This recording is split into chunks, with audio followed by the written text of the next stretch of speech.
morning. And joining us this morning is Walden Bello, who is concurrently the International Adjunct Professor of Sociology of the State University of New York at Binghamton, Senior Visiting Research Fellow at the Center for Southeast Asian Studies at Kyoto University, and co-chairperson of the Bangkok-based Research and Advocacy Institute, focused on the Global South, human rights peace campaigner, academic, and journalist. Walden, good morning to you. Thank you for joining us. Thank you too for inviting me. Walden, let's get into the discussion. G20 being hosted right here in Johannesburg, South Africa.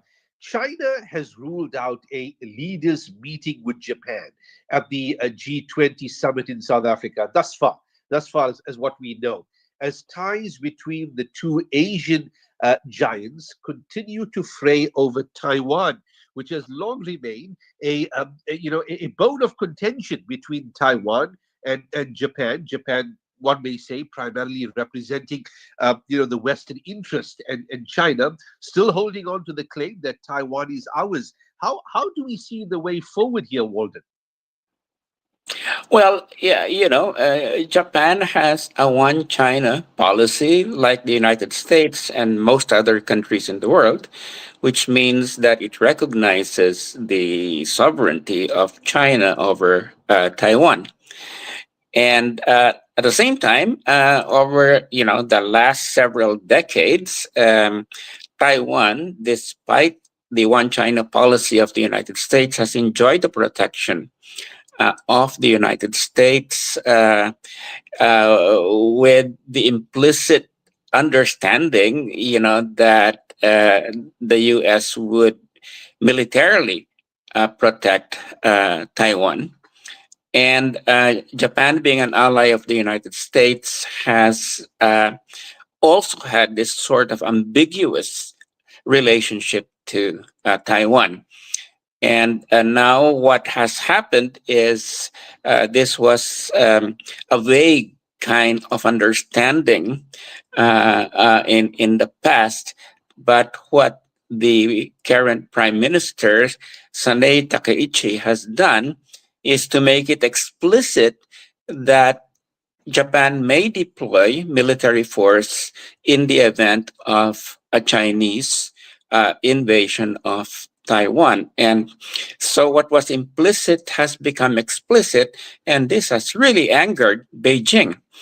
And so it has imposed a ban on imports of Japanese seafood, saying that that there's been radioactive poisoning owing to Fukushima. It has told Chinese tourists not to go to Japan, and it has basically said that in the future, Chinese students going to Japan, would probably face, some bans going there. So basically, it seems like the Japanese Prime Minister brought this on herself, and certainly it's going. China is definitely not going to loosen the screws until she makes an apology. Now, will she make that apology? People are wondering about that. In fact, at this point.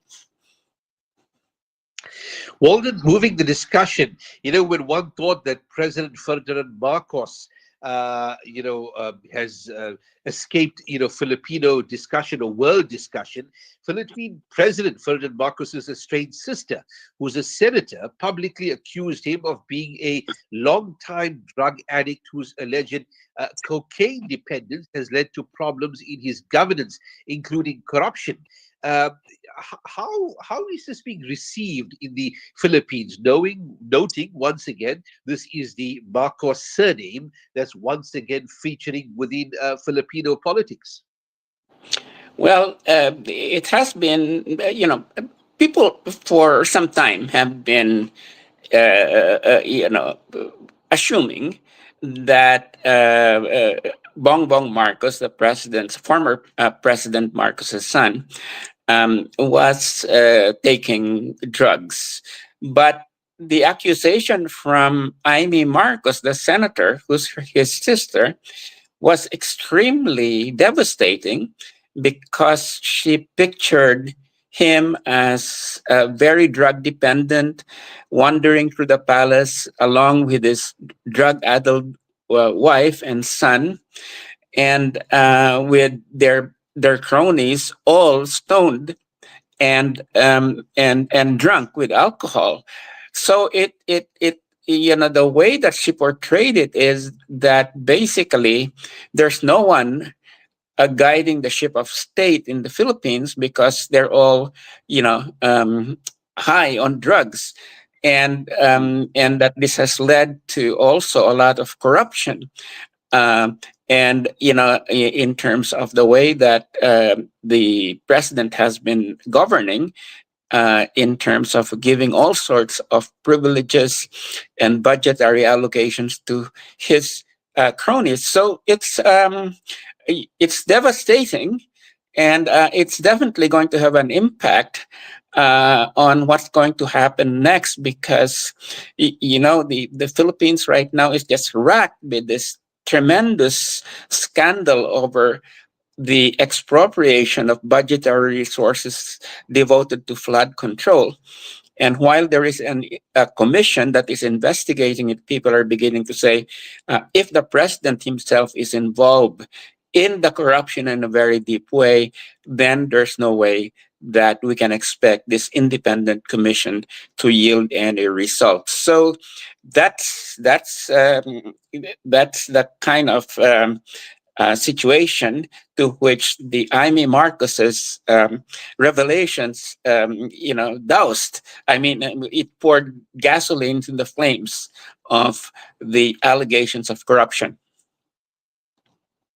Finally, Walden, we move the discussion to Indonesia, and the discussion regarding former Indonesia's, President Suharto.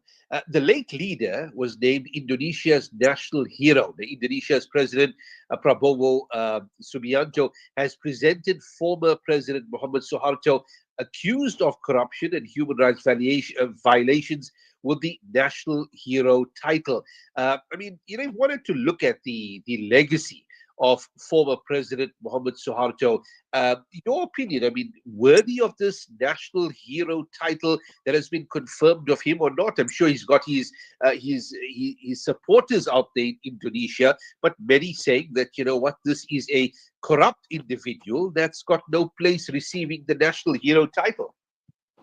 Yes, definitely. It's a very, very controversial conferment of national hero to President the former President Suharto, who got ousted from power in 1998 during the Asian financial crisis, but who had ruled Indonesia with an iron hand for 30 years. And he came to power in a coup against President Sukarno back in 1965. And that was a very, very bloody process that involved taking the lives of 1 to 2 million people, many of them members of the Communist Party, many Chinese, but a lot of them being quite innocent. So there is this legacy of blood and human rights violations that is very, very well recorded. It was one of the tragic episodes of genocide in the 20th century. And so with the President Prabowo, uh, was the former son-in-law of Suharto, and so basically people are basically saying that this is something that was conferred because of family ties, and that there is no way that they're going to tolerate this happening. So there's a lot of protest against it, but for the moment it seems like that Suharto is now a national hero. And this sort of follows a similar pattern as in the Philippines, where the former President Duterte allowed uh, Marcos, the dictator Marcos, to be buried in the National Heroes Cemetery in the Philippines. So, dictators are getting rehabilitated, and I don't think that's a good sign. Walden, Bello, thank you for your time and for your insights and contributing to our discussion on this Thursday morning, rather, here in South Africa. And have a good rest of your week ahead of you, Walden. Looking forward to talking to you in future. Thank you once again. Thank you too. Bye bye. Yeah, well, that's Indonesian history. Less discussed, right?